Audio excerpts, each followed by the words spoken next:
Tem alguém dormindo aqui com outra. Tem duas gatas dormindo aqui. Uma gata ali. E outra gata aqui.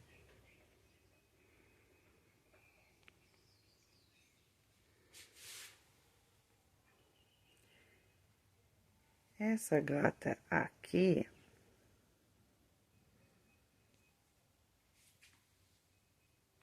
nem reage. Vamos mexer com ela.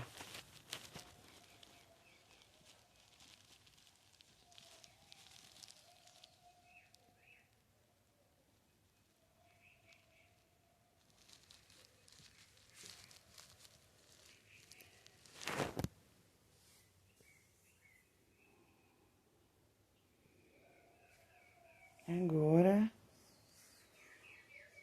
vamos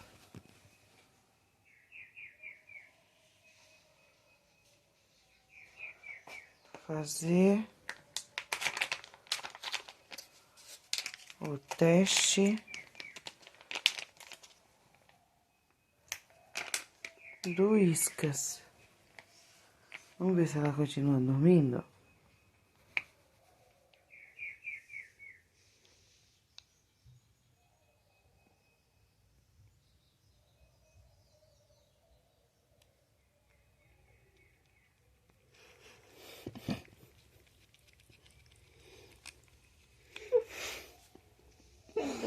O bebê acordou.